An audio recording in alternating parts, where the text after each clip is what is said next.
Hello दोस्तों, कल की क्लास में हमने फास्फोरस के अपरूप देखा था और आज की क्लास में हम लोग फास्फोरस के ऑक्सी अम्ल देखने वाले हैं। तो चलिए स्टार्ट करते हैं फास्फोरस के ऑक्सी अम्ल। देखिए, फास्फोरस के ऑक्सी अम्ल में सबसे जो महत्वपूर्ण और जो कॉमन फास्फोरिक अम्ल होता है फास्फोरस के अम्ल, वह होता है ऑर्थोफास्फोरिक अम्ल।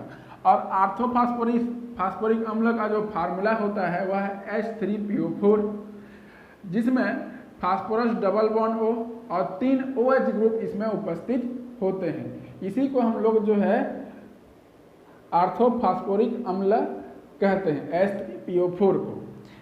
देखिए, जितने भी फास्फोरस के ऑक्सी अम्ल हैं पुस्तक में क्या होता है, अव्यवस्थित दिया हुआ रहता है। हमको क्या करना है, एक सेंटर को लेना है। सेंटर किसको लेना है, ऑर्थोफास्फोरिक अम्ल को लेना है और इसी की सहायता से सारे के सारे फास्फोरिक अम्ल को बनाना है, फास्फोरस के ऑक्सी अम्लों का निर्माण करना है।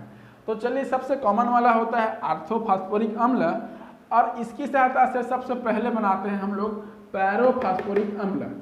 पैरोफास्फोरिक अम्ल बनाने के लिए हम इस ऑर्थोफास्फोरिक अम्ल के 2 मॉलिक्यूल लेते हैं। यहाँ पे जब 2 मॉलिक्यूल लेंगे तो एक वाटर मॉलिक्यूल बाहर निकलेगा। यहाँ से किस प्रकार से बाहर निकलता है, देखिए यहाँ पे ऑर्थोफास्फोरिक अम्ल का जो कॉमन सा फार्मूला होता है वह होता है P double bond O, OH, OH और यहाँ पे भी OH।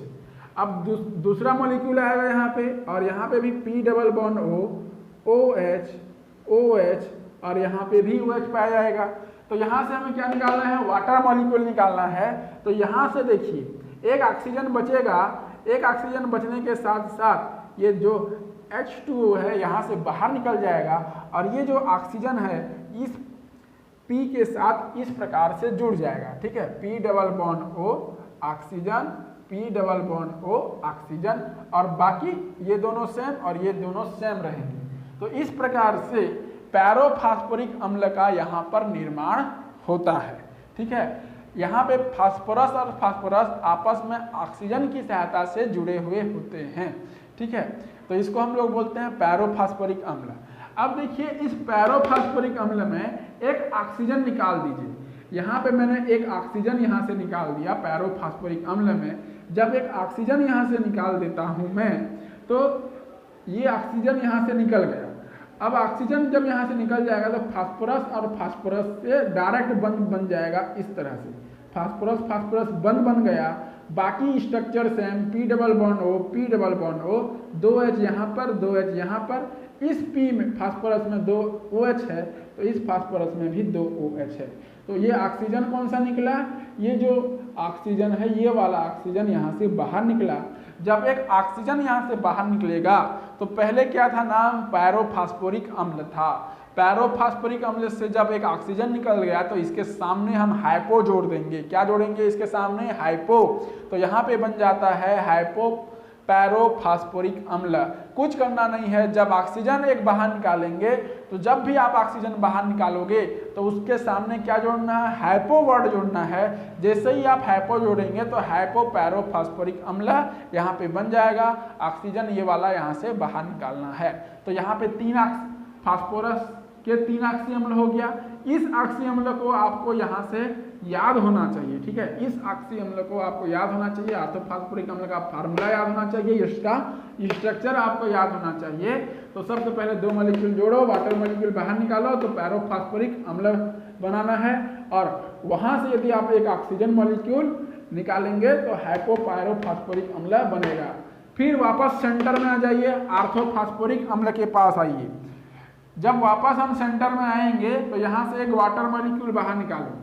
वाटर मॉलिक्यूल जब हम यहाँ से बाहर निकालेंगे, देखिए एक HO, 2 H और एक ऑक्सीजन यहाँ से बाहर निकालो तो बचेगा क्या, double bond O, double bond O और यहाँ पे OH।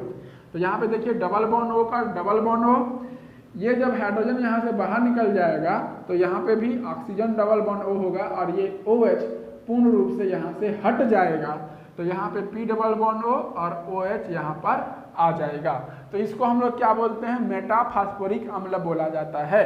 ठीक है, इसे जो है हम लोग मेटाफॉस्फोरिक अम्ल बोलते हैं। ठीक है, अब देखिए फिर वापस सेंटर में जाइए, फिर वापस यहाँ पर आइए ऑर्थोफॉस्फोरिक अम्ल से। इस ऑर्थोफॉस्फोरिक अम्ल से एक ऑक्सीजन मॉलिक्यूल जोड़ना है यहाँ पे, सॉरी एक ऑक्सीजन को जोड़ना है यहाँ पे, मॉलिक्यूल नहीं, केवल एक ऑक्सीजन को ऐड करना है। जब एक ऑक्सीजन को यहाँ पर ऐड करेंगे तो देखिए ये ऑक्सीजन कहाँ पे ऐड हुआ है, ये ऑक्सीजन और इस फास्फोरस के बीच में ऐड हुआ है। तो ये फास्फोरस, ऑक्सीजन, ऑक्सीजन और हाइड्रोजन, ठीक है, दो ऑक्सीजन बॉन्ड है यहाँ पे, फास्फोरस और हाइड्रोजन के मध्य दो ऑक्सीजन है, तो इसको हम लोग बोल देते हैं पर ऑक्सो मोनोफॉस्फोरिक अम्ल, इसका नाम हो जाता है। ठीक है, एक ऑक्सीजन ऐड करना है तो इसका नाम हो जाएगा पर ऑक्सो मोनोफॉस्फोरिक अम्ल। फिर वापस सेंटर में जाइए, वापस सेंटर आने के पश्चात यहाँ से आप एक ऑक्सीजन मॉलिक्यूल बाहर निकालिए। ठीक है, यहाँ से एक ऑक्सीजन मॉलिक्यूल जब हम बाहर निकालेंगे तो चलिए मैं इस ऑक्सीजन को बाहर निकालता हूँ, सॉरी इस ऑक्सीजन को यहाँ पे बाहर निकालता हूँ, तो यहाँ पे एक हाइड्रोजन हो जाएगा।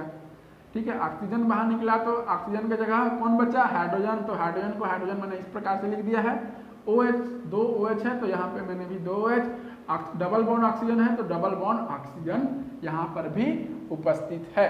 तो इसका नाम हो जाता है फास्फोरस अम्ल। क्या नाम होता है इसका, फास्फोरस अम्ल इसका नाम होता है, फास्फोरस एसिड इसका नाम होता है। क्योंकि जगह की थोड़ी सी यहाँ पे कमी है इसलिए मैंने यहाँ पे नाम नहीं लिखा है, तो फास्फोरस एसिड इसका नाम होता है फास्फोरस अम्ल। देखिए ऑर्थोफॉस्फोरिक अम्ल से एक ऑक्सीजन बाहर निकाले तो बचा एक हाइड्रोजन और दो OH, तो सेम टू सेम यहाँ पे लिखा है मैंने, केवल ऑक्सीजन को यहाँ से मैंने हटा दिया है तो फास्फोरस अम्ल बन गया। अब यहाँ से दो मॉलिक्यूल जोड़ना है, किसमें, इस फास्फोरस अम्ल में दो मॉलिक्यूल जोड़ना है और एक वाटर मॉलिक्यूल बाहर निकालना है। जब दो मॉलिक्यूल जोड़ोगे तो इसकी संरचना कुछ इस तरह से हो जाएगी।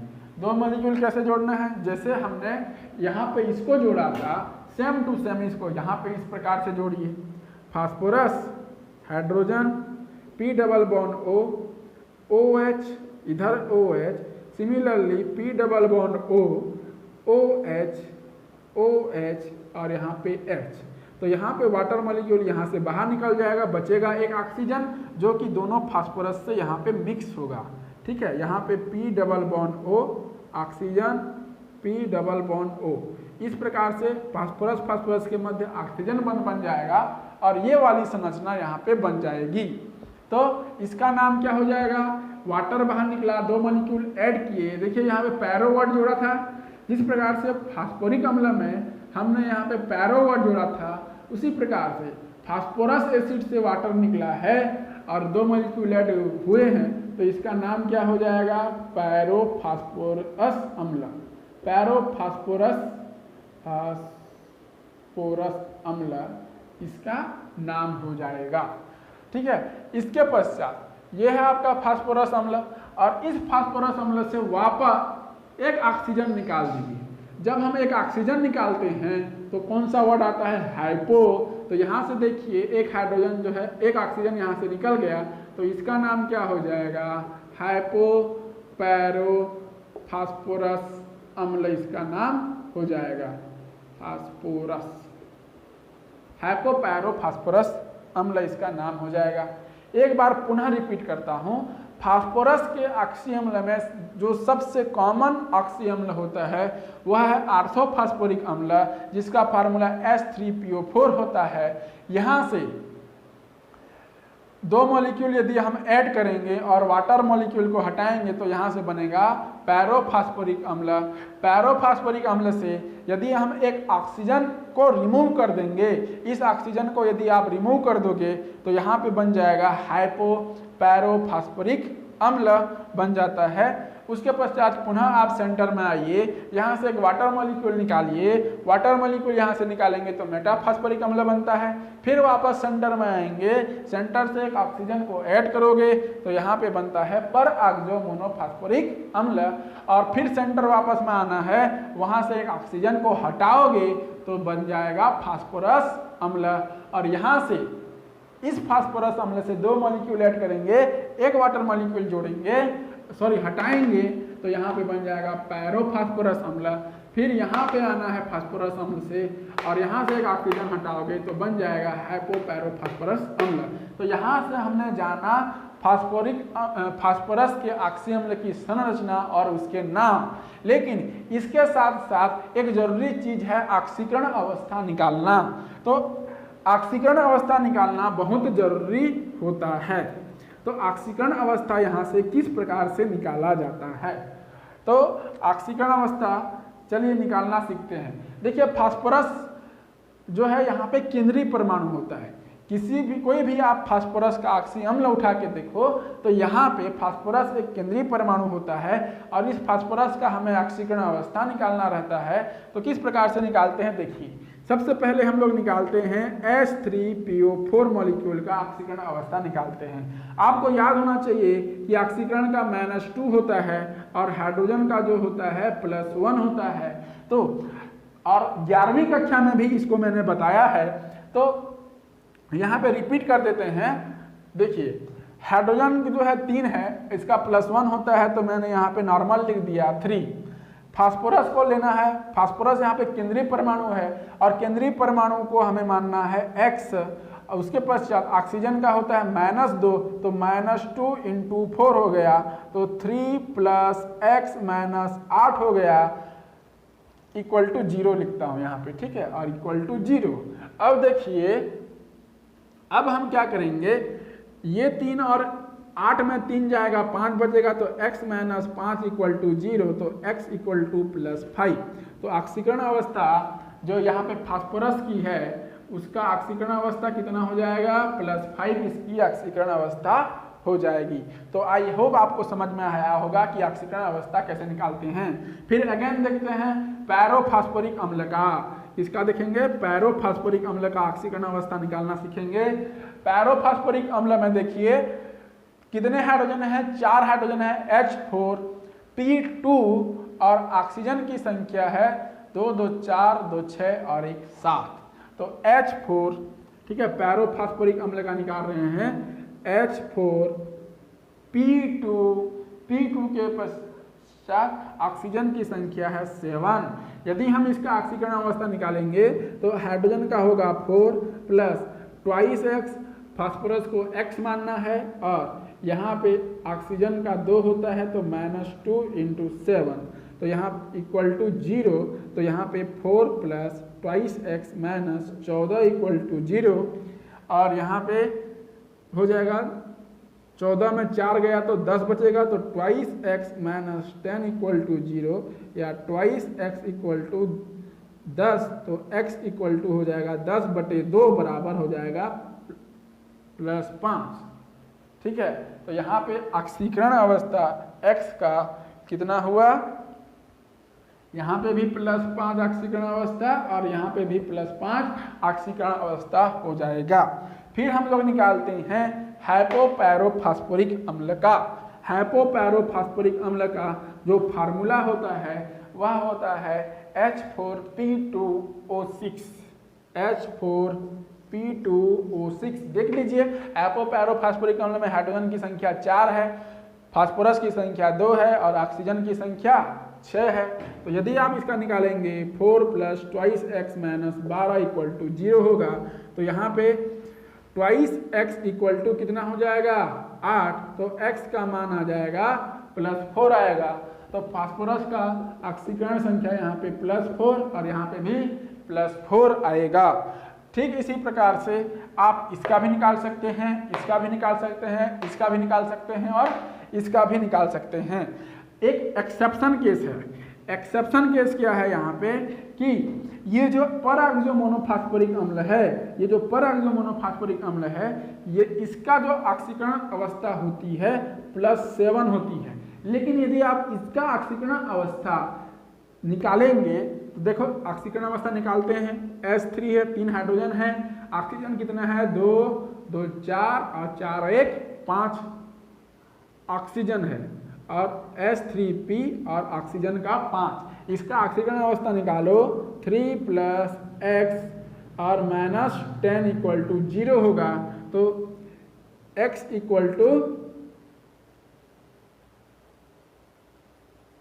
5 दूनी 10, ठीक है। तो x इक्वल टू यहाँ पे आ जाएगा +7, ठीक है। तो इसका ऑक्सीकरण अवस्था कितना निकला, +7 इसका ऑक्सीकरण अवस्था निकला। तो यहाँ पे ठीक है, सभी का ऑक्सीकरण अवस्था आप लोग निकाल लेंगे।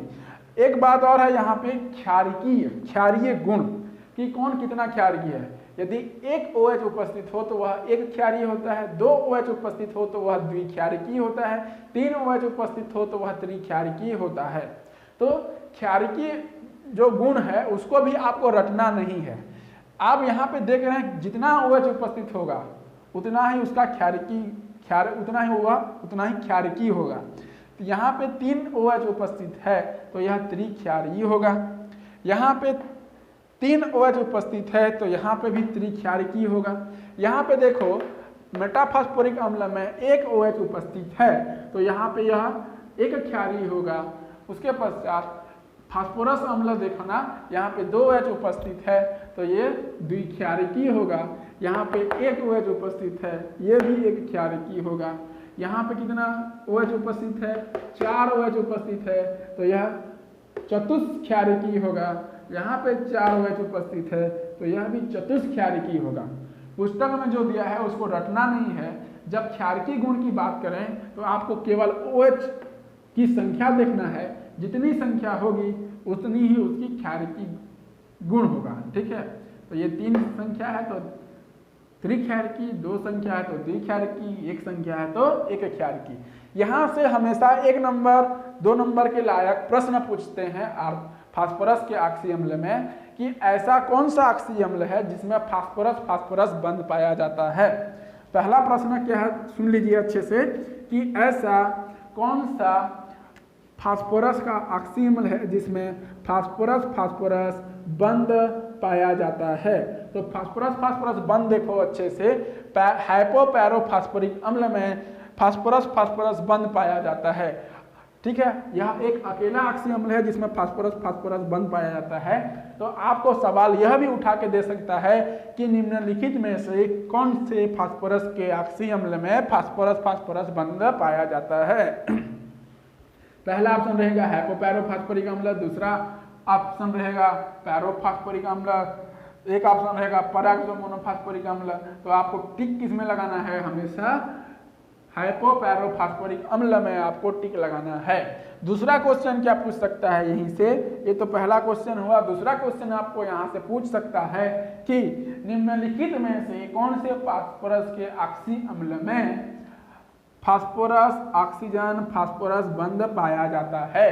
तो आप देखेंगे कि फास्फोरस जो बंद है केवल इन दोनों में पाया जाता है। एक तो पैरोफास्फोरस अम्ल में पाया जाता है और दूसरा पैरोफास्फोरिक अम्ल में पाया जाता है। तो पैरो वर्ड को हमेशा याद रखना है, जहां पे फास्फोरस बंद पाया जाता है। ये पैरो वर्ड हमेशा याद रखेंगे। फिर एक प्रश्न और पूछ सकता है कि किसमें ऑक्सीजन बंद पाया जाता है। ऑक्सीजन बंद किसमें पाया जाता है, पर मोनोफास्फोरिक अम्ल में पाया जाता है। तो ये 3 सवाल यहाँ से 1 नंबर के लायक पूछ सकते हैं। और कई बार ये तीनों ही क्वेश्चन आपके नीट, पीएमटी, नीट और जेई में पूछा भी गया है। तो आज के क्लास में बस इतना ही। कल हम लोग पढ़ेंगे नाइट्रोजन के ऑक्साइड और नाइट्रोजन के ऑक्सी अम्ल हम लोग कल पढ़ने वाले हैं और उनकी संरचना देखने वाले हैं, उनके गुण देखने वाले हैं। तो कल की क्लास में जो नाइट्रोजन ग्रुप है, नाइट्रोजन समूह है, नाइट्रोजन समूह समाप्त हो जाएगा। तो आज के लिए बस इतना ही। जय हिंद, थैंक यू।